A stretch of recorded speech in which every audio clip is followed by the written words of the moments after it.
Bismillahirrahmanirrahim. Our new topic is limiting reactant.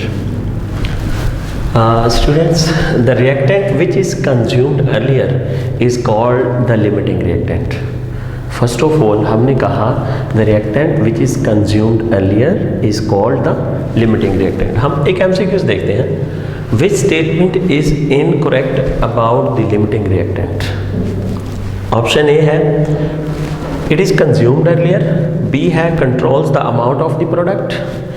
C है lesser in quantity, does not affect yield. Incorrect. You have to find the incorrect statement. तो जहाँ तक सवाल है limiting reactant का, ये consume earlier हो जाता है, अमाउंट ऑफ प्रोडक्ट यही कंट्रोल कर रहा होता है, और अमूमन ये लेसर इन क्वांटिटी होता है. ठीक है, तो डजंट इफेक्ट द यील्ड, ये वाला स्टेटमेंट बिल्कुल इनकरेक्ट है. हालांकि ये जो यील्ड है, आपका जो प्रोडक्ट है, बेसिकली इसको ये आपका लिमिटिंग रिएक्टेंट कंट्रोल कर रहा होता है. तो इसका मतलब है ये वाली स्टेटमेंट जो है इनकरेक्ट हो गई. ठीक है, which is excessive reactant in combustion. ठीक है, ऑप्शन है आपके पास fuel, carbon dioxide, oxygen and water. आपने बताना है एक्सेसिव रिएजेंट क्या है. भाई फ्यूल कंबस्टन हो रहा है, फ्यूल जल रहा है, फ्यूल ख़त्म हो जाएगा, आपकी गाड़ी की टैंकी खाली हो जाएगी, तो आप नया फ्यूल डलवाएंगे. इसका मतलब है ये लिमिटिंग रिएक्टेंट है. और CO2 का प्रोडक्शन हो रहा है, इस ये रिएक्टेंट ही नहीं है. तो दूसरा आप देखें ऑक्सीजन रिएक्टेंट है, तो ऑक्सीजन उसको मिलता जा रहा है एयर में बहुत बड़ी मिकदार में, आपकी 22% ऑक्सीजन है 21% के करीब, तो ये भी नहीं है. तो वाटर, इन चारों में से अगर आप देखो तो फ्यूल जो है वो ख़त्म हो जाता है, CO2 पैदा होता रहता है जब रिएक्शन चल रहा हो, ऑक्सीजन उसको मिलता रहता है, और वाटर का भी बनता है इस प्रोसेस में. तो बेसिकली अगर आप देखो तो अगर लिमिटिंग रिएक्टेंट की बात करें तो आपका फ्यूल है, और अगर एक्सेसिव की बात कर रहे हैं तो ये आपका ऑक्सीजन होगा. Oxygen is your excessive reagent, ये कभी भी नहीं ख़त्म हो रहा. ठीक है, अगर लिमिटिंग पूछे ऊपर तो फिर फ्यूल होगा जो कि ख़त्म हो जाएगा, और अगर एक्सेसिव की बात करें तो फिर आपका ऑक्सीजन होगा. When there is no limiting reactant, कहते हैं कोई ऐसा केस भी है कि कोई लिमिटिंग रिएक्टेंट ही ना हो. हाँ, आप कहेंगे कि ऐसा केस हो सकता है, रिएक्टेंट आर मोर अगर है, क्या लिमिटिंग रिएक्टेंट नहीं है कोई, product is more, both are excessive, when stoichiometric amounts of the reactant and product are taken. तो ये वाला ऑप्शन होगा. अगर आप कैलकुलेटेड अमाउंट ले लें, मतलब आपके पास हाइड्रोजन है, आप उसका रिएक्शन करवाते हो वाटर के साथ, ऑक्सीजन के साथ टू गेट वाटर, तो अगर मैं इसके 4 ग्राम ले लूँ और इसके 32 ग्राम ले लूँ, और फिर इस केस में 36 ग्राम बन रहा है आपका वाटर, 4 + 32, जितना मैंने number of moles of reactant इसके लिए स्टोशियोमेट्रिकली उतने ही मैंने number of moles of oxygen लिए. देखो यहाँ पे 2 मोल हाइड्रोजन 1 मोल ऑक्सीजन के साथ रिएक्ट करके 2 मोल वाटर बना रहा है. तो आप देख लो यहाँ वाक़तन इसके 2 मोल ही हैं हाइड्रोजन के. Gram, mass in grams over number of moles, 2 moles आ गए, तो 2 मोल्स इधर है. 32 इज़ द गिवन मास, इसका मॉलिक्यूलर मास भी 32, तो आपके पास 1 मोल. वही रेशो आ रही है नंबर ऑफ मोल्स की जो कि चाहिए है. ठीक है, तो इसका मतलब है इस केस में when we take stoichiometric amounts of the reactants there is no limiting reactant. अब हम देखते हैं how we can find the limiting reactant. कितने स्टेप हैं जी लिमिटिंग रिएक्टेंट के? नंबर 1, जस्ट 3 स्टेप्स का ये प्रोसेस है. Find number of moles of the reactants. 2 reactant हैं अगर, तो दोनों के नंबर ऑफ मोल्स आप फाइंड कर लो. वो कैसे करेंगे ये आपको पता है कि mass in grams over molar mass. ठीक है, ये फार्मूला आपको आता है। किसी भी चीज़ के नंबर ऑफ मोल्स निकालने हो तो mass in grams over molar mass. Find number of moles of the product, likewise product की मास ओवर। आप इसमें एक बात याद रखिएगा, you use a balanced chemical equation. ये सब कुछ हम नंबर ऑफ मोल्स जब ऑफ द प्रोडक्ट जब निकालेंगे तो we will use balanced chemical equation. Balanced chemical equation का इस्तेमाल करके हम प्रोडक्ट के नंबर ऑफ मोल्स फाइंड करेंगे। तीसरा स्टेप ये है, by comparison method find which reactant gives the least amount of the product. अब आपके पास number of moles of the reactant आ जाएंगे तो आप वहाँ से number of moles of the product देख लो। अब एक रिएक्शन फर्ज करें, रिएक्टेंट ए है, दूसरा आपका रिएक्टेंट बी है, आपकी प्रोडक्ट सी बनी है। आप देखो ए कितने मोल प्रोडक्ट ऑफर कर रहा है और बी कितने मोल प्रोडक्ट ऑफर कर रहा है। लेट्स से बी कम कर रहा है, मैं कहता हूँ कि ए जो है वो कहता है जी मैं 0.5 मोल प्रोडक्ट के दूंगा और बी कह रहा है मैं 0.25 मोल्स ऑफ द प्रोडक्ट दूंगा। तो ऊपर वाला ज़्यादा प्रोडक्ट ऑफर कर रहा है, नीचे वाला कम कर रहा है, तो इसका मतलब है हमारा बी इस रिएक्शन में लिमिटिंग रिएक्टेंट होगा। तो इस वो रिएक्टेंट जो लेसर अमाउंट में हो, हमने फिर देखना है इसको। The reactant which is consumed earlier is called limiting reactant. आप कहो it is usually lesser in amount. देखो as far as number of moles are concern तो इसके हमारे पास कम नंबर ऑफ मोल्स हैं। It is usually lesser in amount. तो इसके जब कम अमाउंट है तो it will be consumed earlier. ठीक है, ये जल्दी इस्तेमाल हो जाएगा। और एक बात और याद रखिएगा, इट स्टॉप्स द रिएक्शन। अच्छा, स्टॉप्स द रिएक्शन कैसे स्टॉप कर देता है? भाई एक चीज़ ख़त्म हो जाए, आप ए प्लस बी का रिएक्शन करवा के सी हासिल कर रहे हो। अब बी ख़त्म हो गया, ठीक है, मैंने यहाँ पे बताया let's say B limiting reactant है, बी खत्म हो गया तो फर्दर प्रोडक्ट नहीं बनेगी। तो इसलिए हम कहते हैं इट स्टॉप्स द रिएक्शन। भाई बी खत्म हो गया, रिएक्शन प्रोसीड होना खत्म हो गया। फिर नेक्स्ट मैं ये भी लिखता हूँ, it controls the amount of product. It controls the amount of the product. ठीक है, अब एक नोट लिखो, if we take stoichiometric amounts, if we take stoichiometric amounts of reactants and products, क्या होता है reactants and products, then there is no limiting reactant, then there is no limiting reactant. ठीक है, अब हम डिस्कस करेंगे कि किसी भी given amount of the reactant से प्रोडक्ट कैसे निकालनी है, पहले प्रोडक्ट, और फिर उसके बाद हमने कैसे फाइंड करना है लिमिटिंग रिएक्टेंट। अब हम डिस्कस करते हैं, क्विक मेथड हम देखते हैं कि कैसे हम जल्दी से लिमिटिंग रिएक्टेंट फाइंड करें। एक ट्रिक है कि एक सिंपलेस्ट सा मेथड है, कहते हैं क्विक मेथड है टू फाइंड द लिमिटिंग। हमने सबसे पहले क्या करना है, पहला पॉइंट इसका ये है, find number of moles of each reactant. ठीक है, हर रिएक्टेंट का आपने नंबर ऑफ मोल फाइंड कर लेना है। ठीक है, दूसरा स्टेप इसमें क्या है, दूसरा स्टेप ये है, हर एक के नंबर ऑफ मोल्स को उसके कोएफिशिएंट से डिवाइड करें। अच्छा, नंबर ऑफ मोल्स कैसे फाइंड करना है आपको पता है, number of moles is equal to है mass in grams over molar mass. ये पहला स्टेप हो गया। दूसरा स्टेप है divide number of moles of each reactant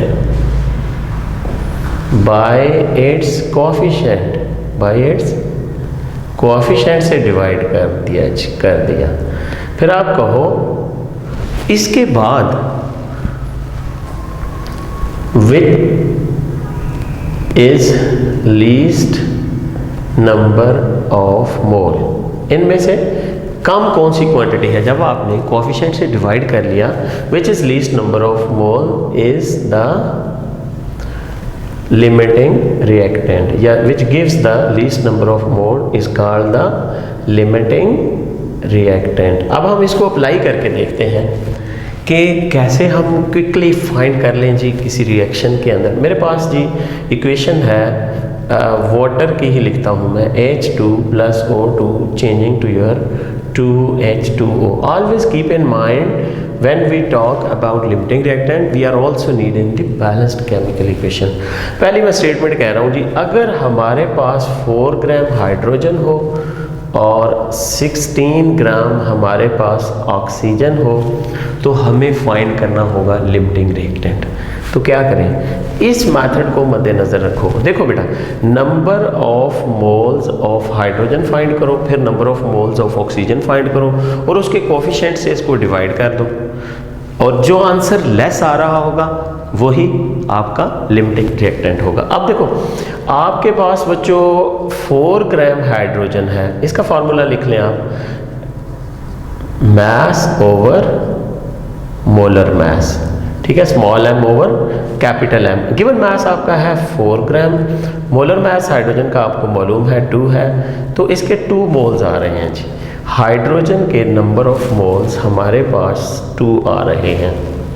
अब हम ऑक्सीजन के नंबर ऑफ मोल्स फाइंड कर लेते हैं। देखो, number of moles of oxygen is equal to है मास ऑफ ऑक्सीजन, ठीक है, ओवर मोलर मास। तो मास गिवन कितना है जी? 16 ग्राम ओवर मोलर मास 2 ऑक्सीजन का कितना होएगा? 32 ग्राम्स। आप अगर इसको डिवाइड कर दो 16/32 तो आंसर इज यर 0.5 मोल। ऊपर आया है 2 मोल।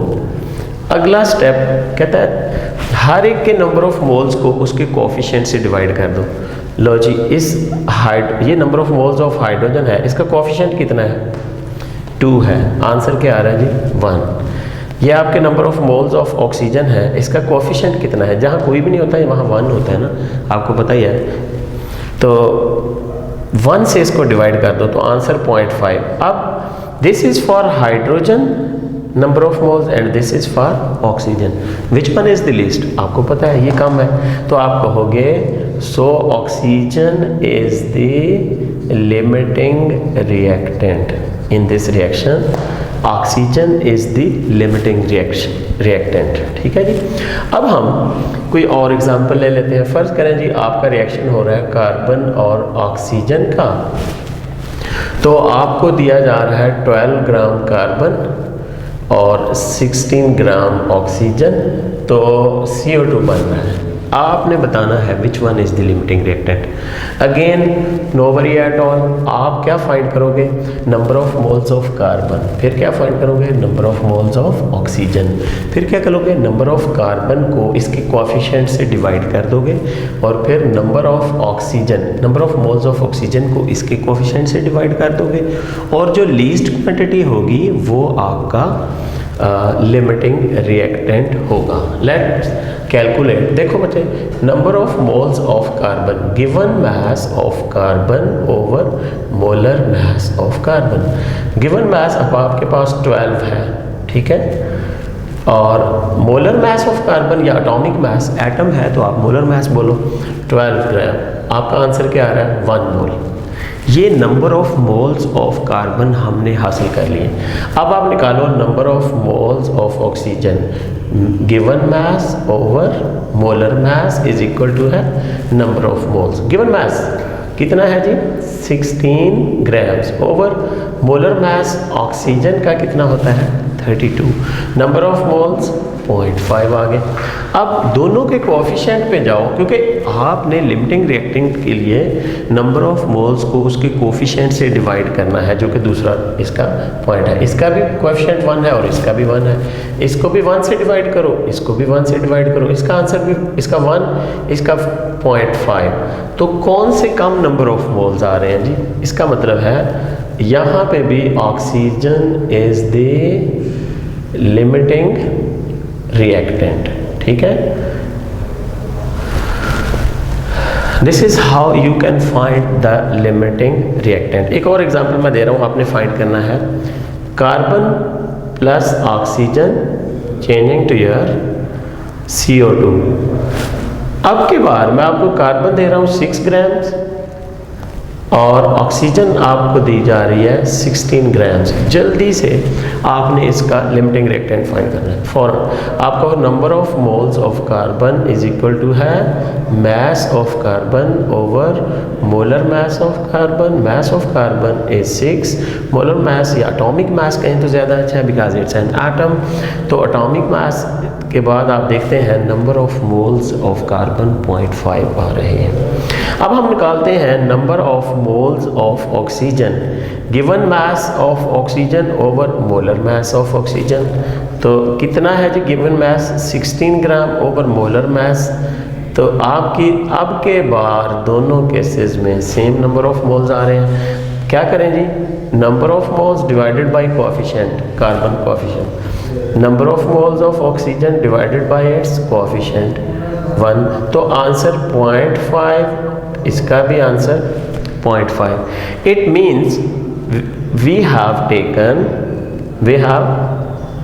Taken stoichiometric amounts, we have taken stoichiometric amounts. तो क्या होता है जब स्टोकियोमेट्रिक अमाउंट्स ली गई हो, so there is no limiting reactant. तो ये भी हमें पता चल गया कि अगर स्टोकियोमेट्रिक अमाउंट ले ली जाए तो हमारे पास कोई भी लिमिटिंग रिएक्टेंट नहीं होता। ये भी नहीं है, ये भी नहीं है। इक्वल नंबर ऑफ मोल्स इनके कंज्यूम हो गए हैं, आपको कार्बन डाइऑक्साइड मिल चुकी है। This is how you can assess quickly the number limiting reactant. 8 gram oxygen is allowed to react with 8 gram of hydrogen, ठीक है।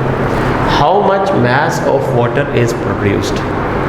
अब देखिए जी, हमें इसमें देखना होगा, बेसिकली हमें इसमें सबसे पहले लिमिटिंग रिएक्टेंट फाइंड करना होगा और लिमिटिंग रिएक्टेंट के मुताबिक हमें अमाउंट ऑफ प्रोडक्ट निकालनी होगी। हमेशा याद रखिएगा लिमिटिंग रिएक्टेंट के लिए आपको बैलेंस्ड केमिकल इक्वेशन की ज़रूरत होगी। Hydrogen reacts with oxygen to give us water. अगर आप इसको बैलेंस करें तो ये इसकी बैलेंसिंग होगी। तो अब हमारा क्वेश्चन क्या है कि 8 ग्राम हाइड्रोजन है और 8 ग्राम ही ऑक्सीजन है, दोनों का मास 8 ग्राम है। अगेन वही लिमिटिंग रिएक्टेंट वाले स्टेप फाइंड करने होंगे हमें, और इन दोनों में से जो लिमिटिंग रिएक्टेंट होगा वो प्रोडक्ट को कंट्रोल करेगा। और फिर उसके बाद हम प्रोडक्ट की नंबर ऑफ मोल्स फाइंड करने के बाद अमाउंट ऑफ द प्रोडक्ट हम फाइंड कर लेंगे, क्योंकि यहाँ पे मास पूछा गया है और हमें मैसेज ही दिए गए हैं वैसे, और मैसेज ही पूछे गए हैं। लेकिन बेसिक जो आइडिया है, हमें इसमें से लिमिटिंग रिएक्टेंट सबसे पहले फाइंड करना होगा। ये देखिए जी, हाइड्रोजन के नंबर ऑफ मोल्स फाइंड करो, given mass of hydrogen over molar mass of hydrogen आपको पता है 2 है, तो ये आंसर आ रहा है 4 मोल। इस रिएक्शन में आपके पास 4 मोल हाइड्रोजन के हैं, ठीक है। अब ऑक्सीजन के लिए देखो, number of moles of oxygen given mass over molar mass. Given mass हमारे पास 8 ग्राम, जबकि आपको पता है molar mass of oxygen is 32। अब नंबर ऑफ मोल्स अगर निकालें तो 0.25 मोल्स आ रहे हैं।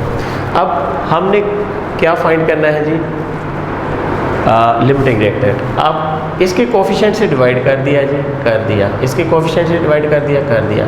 आंसर क्या आया 2 मोल, आंसर क्या आ गया 0.25 mole. Which is the limiting reactant? Oxygen is the limiting reactant. It means oxygen should amount the amount of the product, how much. अब देखो इसके मोल्स आ जाएंगे, हम यहाँ पे लिखेंगे according to the balanced chemical equation, according to the balanced chemical equation. हमने compare करना है ऑक्सीजन वर्सेस वाटर। मैंने पहले भी आपको बताया कि जो चीज़ फाइंड करनी है उसको राइट पे लेफ़्ट पे ले लो, और जो नोन है उसको राइट पे ले लो, और जो अननोन है उसको इधर राइट पे ले लो, ठीक है। अब हमारे पास नोन क्या है, ऑक्सीजन। बैलेंस्ड इक्वेशन के मुताबिक 1 मोल ऑक्सीजन हमें 2 मोल वाटर दे रहा है, ठीक है। तो यहाँ पे हमारे पास आ रही है ऑक्सीजन के कितने मोल हैं, 0.25 मोल्स। तो वाटर कितना देगा ये, 0.25 मल्टीप्लाइड बाय 2। तो इसके 0.25 मोल हमें वाटर का 1 मोल देंगे, ठीक है ना। बैलेंस्ड इक्वेशन का रिलेशन देख लें आप। हम कहते हैं according to balanced equation 1 mole oxygen gives us 2 moles of water. 0.25 moles of oxygen will give 0.25 multiplied by 2। तो 0.25 will give us 1 mole of water. तो इसमें से 1 मोल ऑफ वाटर, इधर देखो, मैस हमने फाइंड करना था number of moles into molar mass find करना था ना। देखो मेरे पास मोल का आंसर आया, वाटर इन मोल्स आया। मैंने क्या किया, मैस फाइंड करना है ना। देखो how much mass of water is produce. आप क्या करो, mass number of moles into molar mass of water put करो, तो आपका आंसर क्या आ रहा है जी, 18 grams is the correct answer. ठीक हो गया। अब हम कुछ स्टेटमेंट लिखी हुई है मैंने यहाँ पे, आपने इसको कैलकुलेट करना है कि राइट और रॉन्ग इनमें से कौन सी स्टेटमेंट है। इसके लिए हमें कैलकुलेशन करनी पड़ेगी। फर्स्ट स्टेटमेंट, ठीक है जी, इसको मैं ए कह देता हूँ, इसको बी कह देता हूँ, सी और डी। सबसे पहले हम ए स्टेटमेंट डिस्कस करते हैं, ठीक है जी। स्टेटमेंट ए है, इसके लिए बैलेंस्ड केमिकल इक्वेशन लिखो। 4 gram hydrogen react with 16 gram of oxygen, which one is the limiting reactant. The limiting reactant is H2, बल्कि लिमिटिंग रिएक्टेंट हमने आपको दिया हुआ है। तो आपने स्टेटमेंट के बारे में बताना है कि ये ठीक है या गलत है। H2 plus O2 changing to your 2H2O। इन तमाम स्टेटमेंट के लिए ये वाली इक्वेशन जो कि बैलेंस्ड वन है ये काफ़ी होगी। ठीक हो गया जी। तो हाइड्रोजन के आपको 4 ग्राम दिए गए हैं, जबकि ऑक्सीजन के आपको 16 ग्राम दिए गए हैं। ठीक हो गया। आपने क्या करना है, number of moles of hydrogen find करें। Number of moles of hydrogen 4 given mass over molar mass of hydrogen 2 आ गया। अब number of moles of oxygen find करो। Number of moles of oxygen given mass of oxygen over molar mass of oxygen, your answer is 0.5 moles. अच्छा, इसके coefficient से divide करो, इसके भी कोफिशिएंट से डिवाइड करो। इसका आंसर आ रहा है 1, इसका आ रहा है 0.5। तो इसका मतलब ये हुआ कि हमारा लिमिटिंग रिएक्टेंट ऑक्सीजन है, ठीक है ना। ऑक्सीजन हमारा लिमिटिंग रिएक्टेंट है, तो ये स्टेटमेंट हमारी रॉन्ग हो गई। क्यों भाई, ये स्टेटमेंट क्या है हमारी, रॉन्ग है। इसके बाद हम देखते हैं नेक्स्ट स्टेटमेंट देखते हैं जी। हाँ, 4 gram hydrogen 32 gram of oxygen.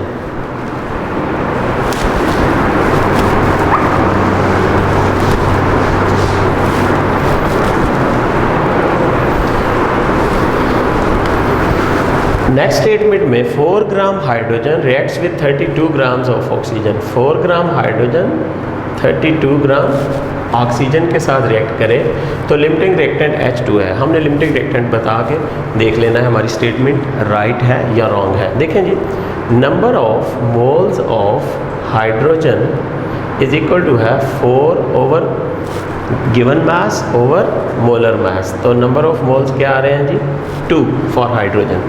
Oxygen के निकाल लीजिए, number of moles of oxygen given mass of oxygen 32 gram, molar mass of oxygen 32 gram, answer is 1।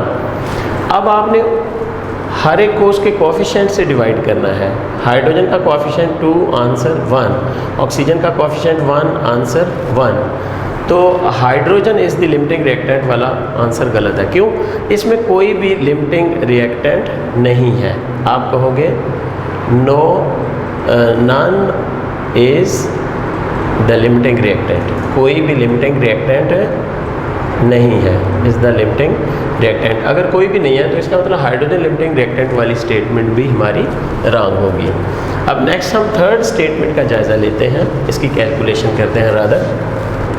Third statement है आपके पास 16 gram of hydrogen and 32 grams of oxygen, limiting reactant is oxygen. हम find कर लेते हैं सबसे, फिर वही step, number of moles of hydrogen find करो। गिवन मास 16 ग्राम, हाइड्रोजन का molar mass 2 gram, answer is 8 gram. Oxygen के नंबर ऑफ मोल्स फाइंड करो। Given mass of oxygen over molar mass of oxygen, answer is 1। आप इसको इसके coefficient से divide कर दें जी, हाइड्रोजन को हाइड्रोजन के कोएफिशिएंट से डिवाइड करो, ऑक्सीजन के नंबर ऑफ मोल्स को इसके कोएफिशिएंट से डिवाइड करो, सॉरी इसके नंबर ऑफ मोल्स 1 ही है, और इसके क्या आ जाएंगे जी 4 और इसके 1। अब आपको पता चल गया कि कौन से कम नंबर ऑफ मोल दे रहे हैं, ऑक्सीजन। इस रिएक्शन में ऑक्सीजन वाकयातन लिमिटिंग रिएक्टेंट है, तो ये स्टेटमेंट हमारी दुरुस्त होगी। अब हम नेक्स्ट स्टेटमेंट देखते हैं, उसके लिए कैलकुलेशन करते हैं।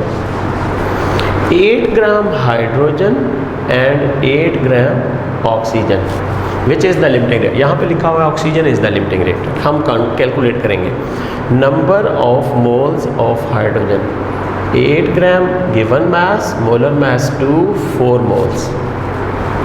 Number of moles of oxygen given mass 8 gram, molar mass आपको पता है ऑक्सीजन का 32 ग्राम है, तो नंबर ऑफ मोल्स 0.25। अब लिमिटिंग रिएक्टेंट के लिए फाइंड करने के लिए मैंने कहा उसके कोएफिशिएंट से नंबर ऑफ मोल्स को उसके कोएफिशिएंट से डिवाइड करो।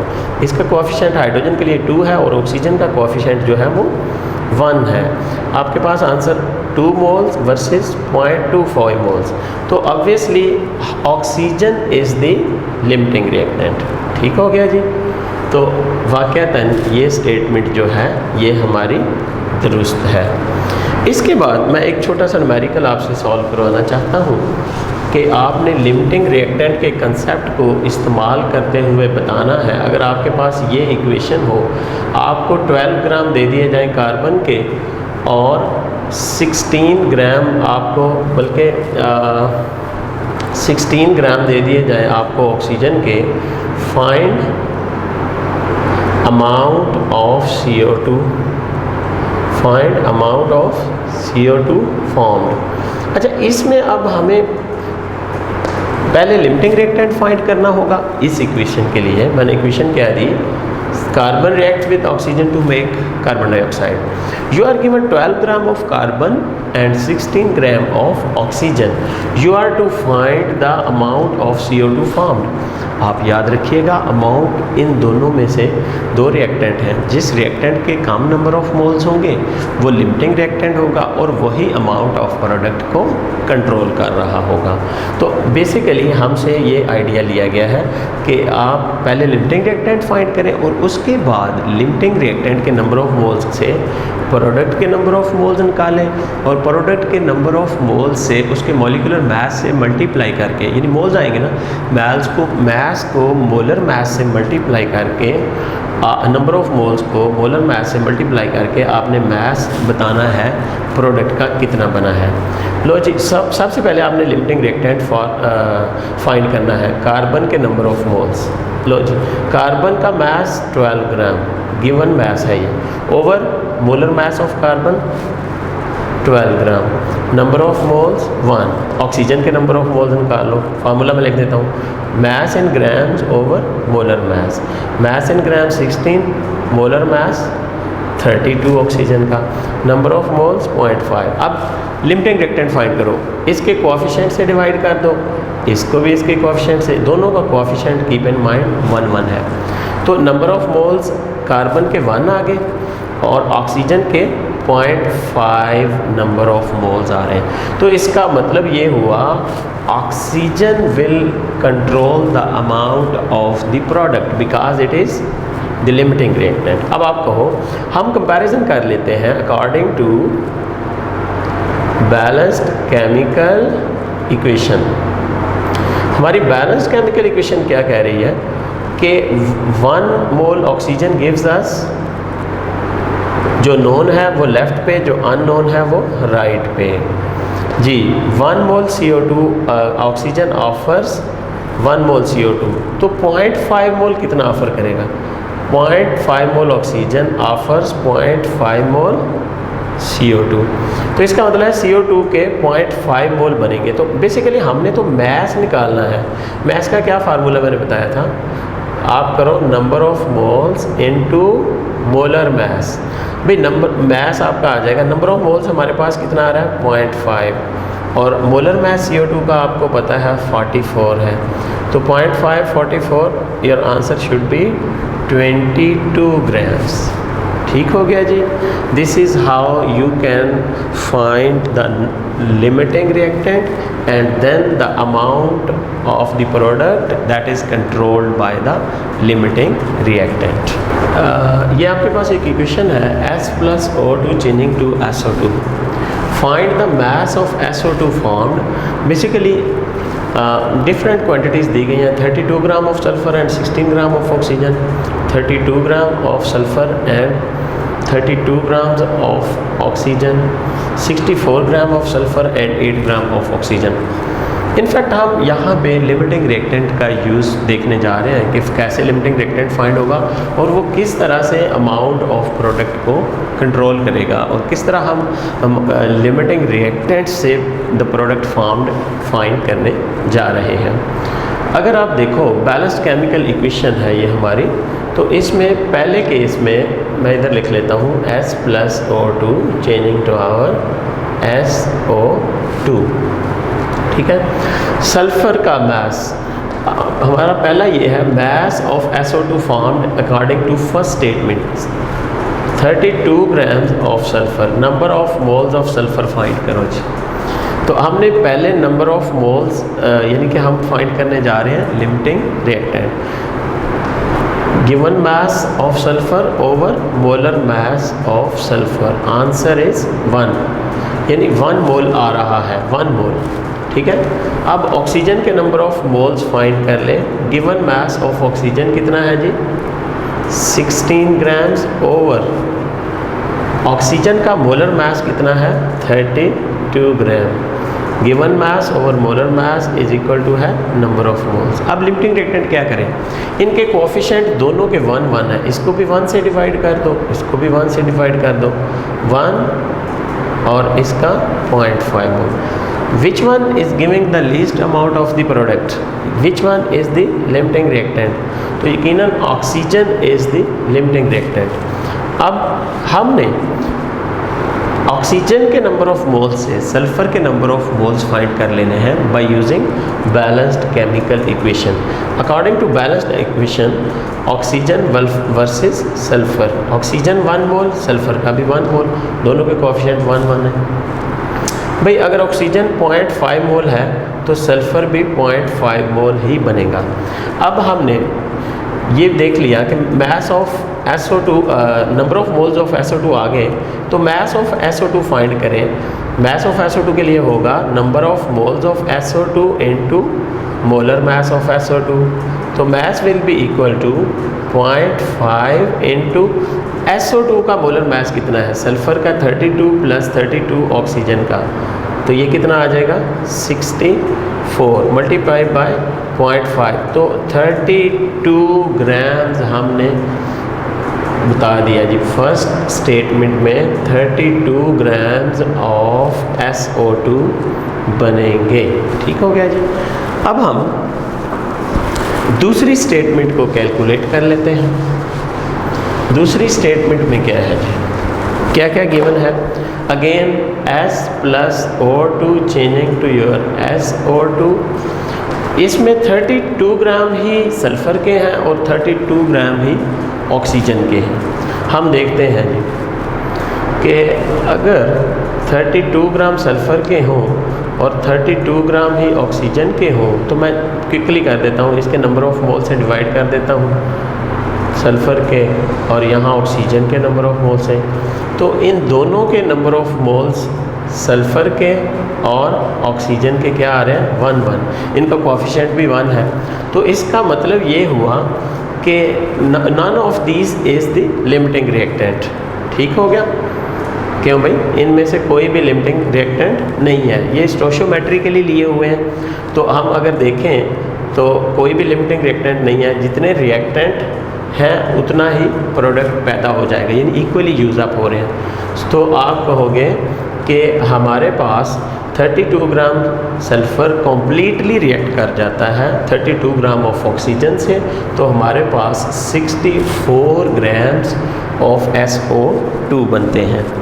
अब हम लास्ट स्टेटमेंट में इसको कैलकुलेट करते हैं।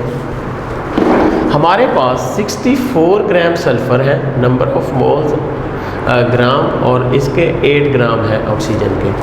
Number of moles of sulphur find करो, गिवन मास 64 ओवर 32 सल्फ़र का एटॉमिक मास है, तो 2 मोल्स आ रहे हैं। अब हम ऑक्सीजन के नंबर ऑफ मोल्स निकाल लेते हैं। Given mass 8 gram over molar mass oxygen का 32, number of moles 0.25। How to find limiting reactant, भाई इनके कोएफिशिएंट से डिवाइड कर दो, इसका कोएफिशिएंट 1, इसका भी 1, तो इसका मतलब है 2 मोल्स और 0.25। कौन सा कम नंबर ऑफ मोल्स आ रहा है? Oxygen. Oxygen is the limiting reactant. अब हमने बैलेंस्ड इक्वेशन को देखते हुए ये कहना है ऑक्सीजन और सल्फ़र का आपस में क्या रिलेशन है।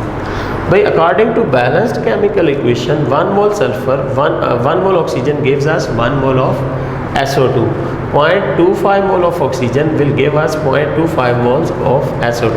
अब मास ऑफ सल्फ़र के लिए number of moles of sulphur into molar mass, तो मास आपके पास आ जाएगा 0.25 into molar mass of sulphur कितना है 64, तो आंसर क्या आएगा आपका 16 gram. This is how you can find first the limiting reactant and then the amount of the product can be found. हमारा न्यू टॉपिक है यील्ड। केमिस्ट्री में yield की बड़ी बेसिक इंपॉर्टेंस है। आप कोई रिएक्शन करते हैं वो कम होता है, कुछ रिएक्शन बहुत ज़्यादा प्रोडक्ट देते हैं, समटाइम्स हमारी कुछ फॉल्ट्स होती हैं जिसकी वजह से हमारी प्रोडक्ट कम आ जाती है। तो बेसिकली हमारी एफिशिएंसी का, किसी केमिस्ट की एफिशिएंसी का पता उस वक्त चलता है जब हम किसी रिएक्शन के लिए यील्ड निकालते हैं। फर्स्ट फैक्टर तो ये है कि रिएक्टेंट और प्रोडक्ट कितना रिएक्ट करते हैं, और दूसरा फैक्टर जो है वो हम एक्चुअल यील्ड और थ्योरेटिकल यील्ड से काउंट करते हैं एफिशिएंसी ऑफ ए वर्कर के केमिस्ट कितना मतलब एफिशिएंट है, वो हम निकालते हैं कि एक्चुअल और थ्योरेटिकल की रेशियो से हम परसेंटेज निकालते हैं, जिससे हम एफिशिएंसी ऑफ द वर्कर को फाइंड करते हैं। तो yield, actual yield is less than theoretical yield due to, ये एक एमसीक्यूज है। तो किस वजह से एक्चुअल यील्ड लेस हो जाती है थ्योरेटिकल यील्ड से? कहते हैं रेट ऑफ रिएक्शन की वजह से, रेट कांस्टेंट की वजह से, यूज़ ऑफ कैटालिस्ट की वजह से, या फिर ह्यूमन एरर की वजह से। बेसिकली ऊपर वाले तीनों फैक्टर का यील्ड से कोई ताल्लुक नहीं है। इनफैक्ट ह्यूमन एरर है, यानी इनएफिशिएंसी ऑफ द वर्कर है, that is responsible for less actual yield.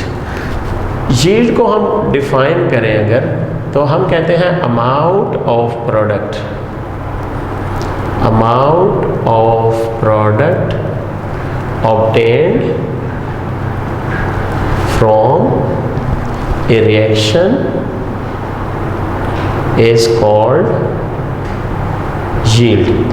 Amount of product obtained from a reaction is called yield. Yield दो तरह की होती है, ठीक है। एक होते हैं एक्चुअल यील्ड और दूसरी है आपके पास theoretical yield. Theoretical yield, actual yield जो है it is the amount of product obtained practically, यानी टेंजिबल कोई चीज़ है जिसको हम बता सकते हैं कि कितने अमाउंट में आपको प्रोडक्ट मिले। Amount of product obtained practically from a reaction is called actual yield, ये हमारी एक्चुअल यील्ड होगी जी।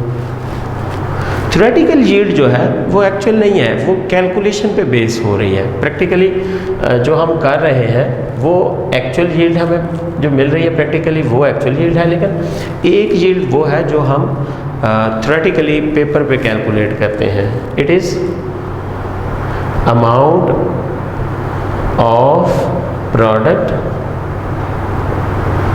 ऑब्टेन्ड फ्रॉम कैलकुलेशंस, ठीक है। ये थ्योरेटिकल यील्ड है, ये कैलकुलेशन बेस्ड है। कैलकुलेशन में तो हम पूरी एक्यूरेसी के साथ एक काम कर रहे हैं, कभी कभार कोई बाय प्रोडक्ट बन जाता है वो हम कंसीडर नहीं कर रहे होते। तो थ्योरेटिकल यील्ड जो है इट इज़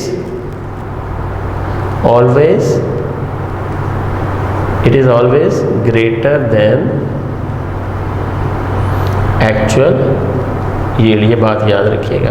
कभी भी एक्चुअल यील्ड बड़ी नहीं होती, और हम कहते हैं एक्चुअल यील्ड के बारे में, actual yield is always less than theoretical yield, याद रखिएगा। अब ये थ्योरेटिकल यील्ड से कम क्यों आती है? Why actual yield is less, why actual yield is less than theoretical yield। इसमें हम कहते हैं नंबर 1 फॉल्टी ऑपरेटर्स। भाई हम जिस ऑपरेटर्स पे काम कर रहे हैं वो हो सकता है सही वर्क ना कर रहा हो, ठीक है, या फिर हम कहते हैं रॉन्ग मेथड, ठीक है, या हम कह रहे हैं ओल्ड टेक्निक जिसमें कि कोई एक्यूरेसी नहीं आ रही, ठीक है, या फिर सबसे बड़ा जो फैक्टर है इनएक्सपीरियंस्ड वर्कर, इनएक्सपीरियंस्ड केमिस्ट। आपकी हो सकता है जी सब्लिमेशन अच्छी नहीं हुई, एक टेक्निक की हम बात करें ना, आपने फिल्ट्रेशन बहुत अच्छी नहीं की, आपका ऑपरेटर्स ठीक नहीं था, आपने सब्लिमेशन नहीं की, फिल्ट्रेशन अच्छी नहीं हो सकी, या हमसे एक्सट्रैक्शन का प्रोसेस जो है वो प्रॉपरली नहीं हो सका। तो ये सारे फैक्टर जो हैं they add, that is why actual yield become less than that of theoretical. Theoretical yield में तो आपने पेपर पे कैलकुलेट करके दे दीजिए, 100% हमने इसको निकाल दिया। फिर उसके बाद कहते हैं एफिशिएंसी ऑफ ए वर्कर को कैसे मेजर करें, ठीक है। एफिशिएंसी के लिए कहते हैं कि हमें निकालनी चाहिए percentage yield. Percent yield is the ratio of actual yield to the theoretical yield, ratio of actual yield to theoretical yield. अब परसेंटेज का भी लफ्ज़ आ रहा है तो मल्टीप्लाइड बाय 100 हम कर देंगे। तो actual yield divided by theoretical yield is equal to है योर परसेंटेज यील्ड। तो जितनी परसेंटेज आपके पास ज़्यादा आ रही होगी उतनी एफिशिएंसी ऑफ द वर्कर जो है वो बेहतर होगी, ठीक है। This is how you can calculate the efficiency of a worker. The actual yield is always less than theoretical yield due to reversibility of reaction, slow rate of reaction, mechanical loss due to mishandling, all of the above.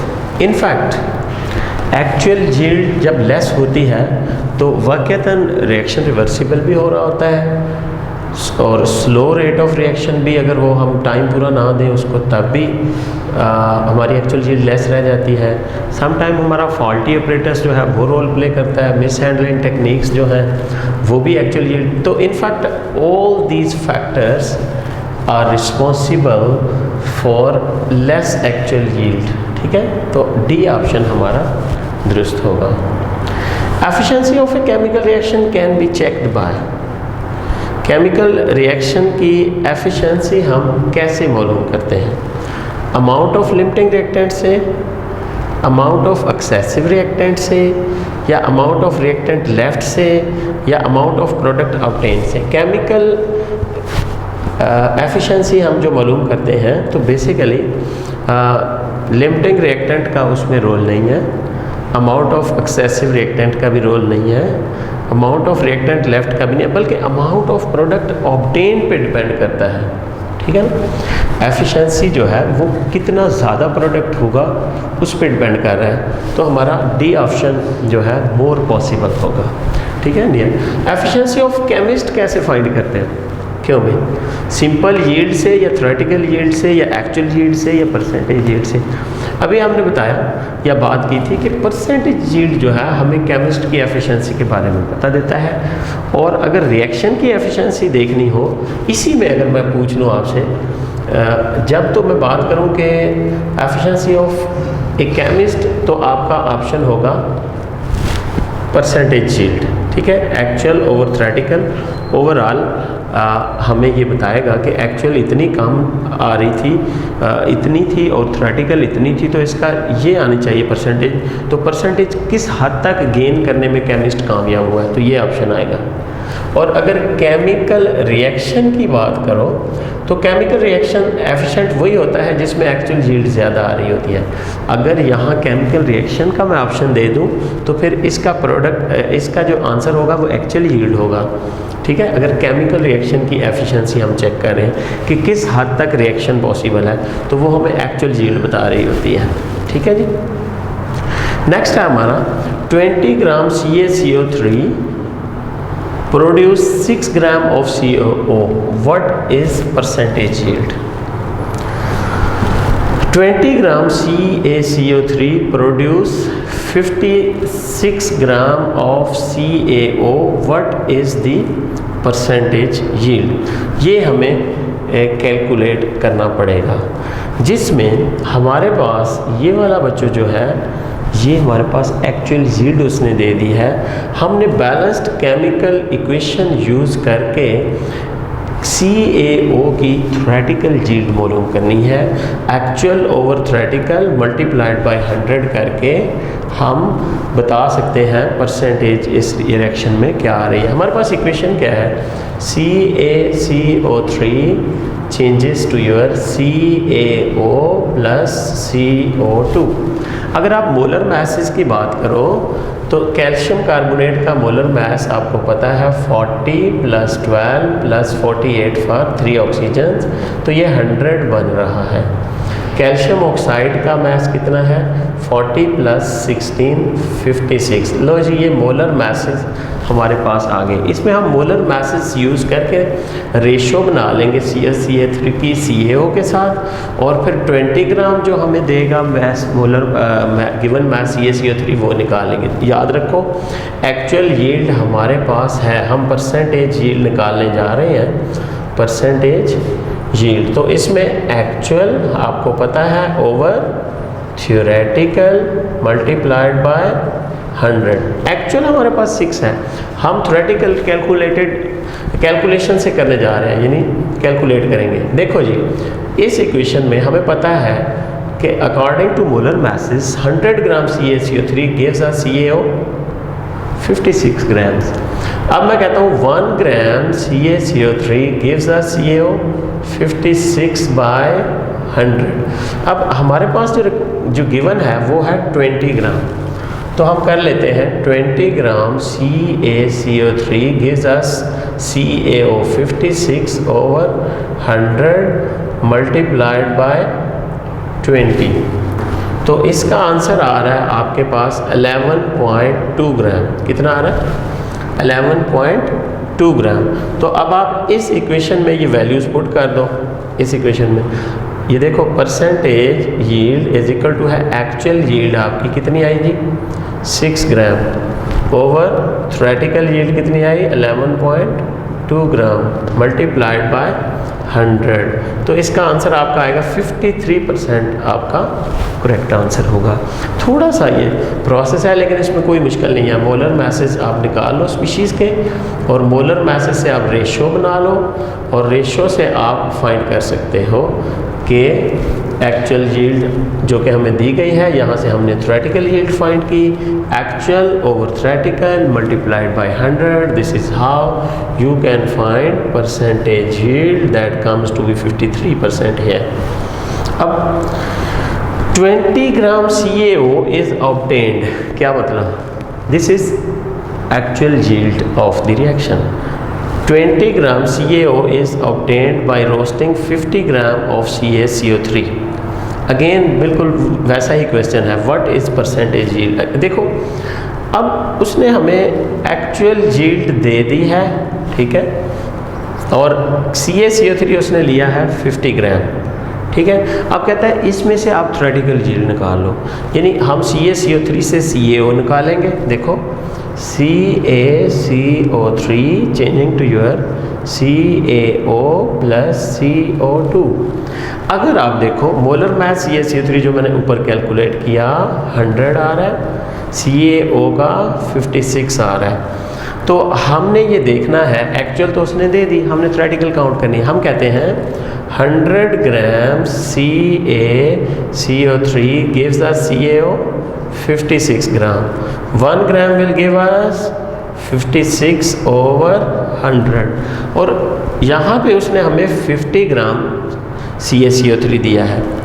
50 gram CaCO3 will give CaO multiplied by 50. तो इसमें अगर आप देखो आपका answer 28 आ रहा है. आप इसको कैंसिल कर दो, 2 56 by 2 28 gram. What is this? This is our actual yield and this one is our theoretical yield that we have calculated from the balanced equation.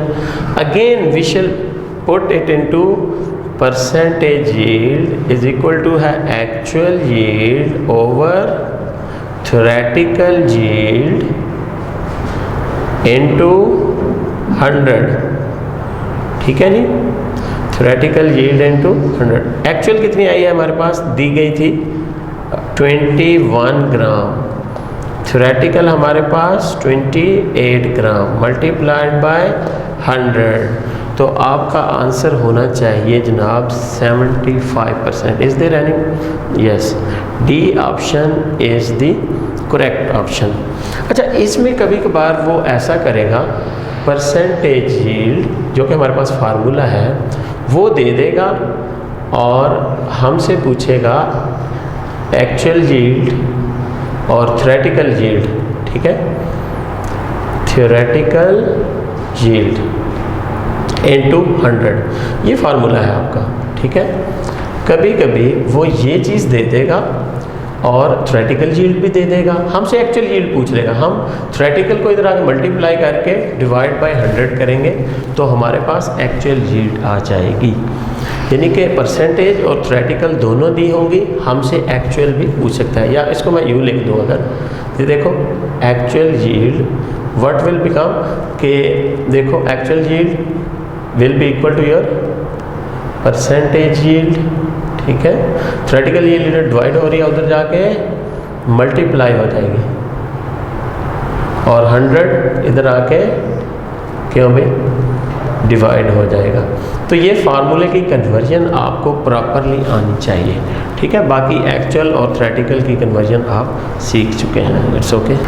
Concentration units, इसमें हम सॉल्यूशन के लिए वेरियस कंसंट्रेशन यूनिट्स का जायज़ा लेंगे जिसमें हम molarity, molality, mole fraction और परसेंटेज कंपोजिशन ये सब हेडिंग्स हम इसमें देखेंगे. सबसे पहले हम देखेंगे मोलैरिटी को. ठीक है, सॉल्यूशंस की कंसंट्रेशन देखने के लिए सबसे अहम जो सबसे इम्पोर्टेंट या ज़्यादा यूज़ में जो है हमारी यूनिट वो है मोलैरिटी. मोलैरिटी क्या होती है? कहते हैं number of moles of solute dissolved per decimeter cube of solution. ठीक है, यहाँ पे per decimetre you mean 1 decimetre you mean 1 litre is equal to 1000 ml, 1 litre. Number of moles of solute dissolved per decimetre cube of solution is called its molarity। ठीक है, अगर आप उसका formula, इसका सिंबल, इसका हम कैपिटल M देते हैं इसको सिंबल, ठीक है, मोलारिटी में, तो molarity will be equal to, molarity is equal to है मास ऑफ सोल्यूट, इसका formula, over molar mass of solute multiplied by 1/1 dm³ of solution का लफ्ज़ याद रखना है। यहाँ अगर आपने कुछ और लिख दिया सॉल्वेंट तो आंसर आपका रॉन्ग हो जाएगा। तो इसको हम यूँ भी लिख सकते हैं, m इज़ इक्वल टू है, ये देखो, मास of solute over molar mass of solute, ये आपके बनते हैं बेसिकली नंबर ऑफ मोल्स, ठीक है, और इसको हम इधर ले जाते हैं 1 डेसीमीटर क्यूब। ये मोलारिटी का सिंपल सा फार्मूला है, कैपिटल M से शो किया, number of moles of solute over 1 decimetre cube क्या है, 1 डेसीमीटर क्यूब ऑफ सॉल्यूशन, ऊपर सॉल्यूट नीचे सॉल्यूशन की हम बात कर रहे हैं। एक बात याद रखिएगा, हम सॉल्यूट को वॉल्यूम से डिवाइड कर रहे हैं, तो इसका मतलब ये होगा कि इट इज़ टेम्परेचर डिपेंडेंट। कैसे? आप टेम्परेचर चेंज करो तो वॉल्यूम चेंज होगा डिनोमिनेटर में, जो कि नज़र आ रहा है, और जब आप टेम्परेचर चेंज कर रहे हैं तो वॉल्यूम चेंज हो रहा है, तो इसका मतलब ये हुआ कि इट इज़ टेम्परेचर डिपेंडेंट। इस तरह से भी आपको क्वेश्चन पूछ सकता है, which one is temperature dependent, which one is not temperature dependent. तो याद रखिएगा मोलारिटी इज़ टेम्परेचर डिपेंडेंट। इसके अलावा मोलारिटी के केस में या मोलर सॉल्यूशन बनाने के लिए आपको फ्लास्क्स की ज़रूरत होती है। किस चीज़ की? Measuring flasks. ये आप वॉल्यूम के लिए फ्लास्क जो होती हैं उसमें मुख्तलिफ हो सकती हैं, 100 ml की हो सकती है जो फ्लास्क अवेलेबल आमतौर पे, 500 की, 1000 ml या 1 लीटर की, या 2000 ml या 2 लीटर की फ्लास्क। क्योंकि इसमें बनाने का तरीका सिंपली मैं बता रहा हूँ। ये एक आपके पास फ्लास्क है, यहाँ पे इसके लिखा हुआ है 1000 ml। तो आपने क्या करना है, लेट्स से आप NaOH का 1 मोलर सॉल्यूशन बनाना चाहते हैं, तो NaOH का मोलर मास ले लो। NaOH का मोलर मास कितना बनेगा? 23 + 17 + 1 40 ग्राम्स। तो 40 ग्राम लेके किया ये जाता है कि किसी बीकर में 40 ग्राम थोड़े से वाटर में लेके इसको स्टर कर लें और फिर इसको फनल की मदद से इधर शिफ्ट कर दिया जाता है। लेटर ऑन 40 ग्राम क्यों लिया हमने? क्योंकि ये इसका 1 मोल है। हम 1 मोलर सॉल्यूशन बना रहे हैं NaOH का फ्लास्क में। बीकर में NaOH ले लिया, उसको थोड़े से वाटर में 200 ml में डिज़ोल्व करके फिर इसको इधर शिफ्ट कर दें फ्लास्क में, और अब आप आहिस्ता आहिस्ता वॉल्यूम को 1000 ml तक ले जाएंगे। तो this is how you can prepare 1 molar solution. ये मैंने इसलिए बताया कि इसके लिए फ्लास्क्स की ज़रूरत होती है, जबकि मोलर जो हम नेक्स्ट टॉपिक डिस्कस करने जा रहे हैं उसमें फ्लास्क्स की ज़रूरत नहीं होती। अब मोलैलिटी, इसका सिंबल कैपिटल M होता है। क्या है जी? Number of moles of solute dissolved per kilogram per 1 kg of the solvent. ये लफ्ज़ मैंने कहा था, इस पे गौर करना है। यहाँ पे सॉल्यूशन था पर डेसीमीटर क्यूब थी, और यहाँ 1 kg of the solvent is called molality. ठीक हो गया जी। अब आप इसको स्मॉल m से शो करते हो, इज इक्वल टू है mass of solute over molar mass of solute, ये क्या आएगा, number of moles into 1/1 kg of the solvent. ये लफ्ज़ तवज्जो तलब है, सॉल्वेंट के 1 kg में आपने इसको डिज़ोल्व करना है। तो आप इसका सिंपली फार्मूला ये भी लिख सकते हो, m इज़ इक्वल टू है नंबर ऑफ मोल्स, ये देखो ना, मास of solute over molar mass of solute क्या हो जाएगा, number of moles over 1 kilogram. ये आप सिंपली इसका फार्मूला लिख सकते हो।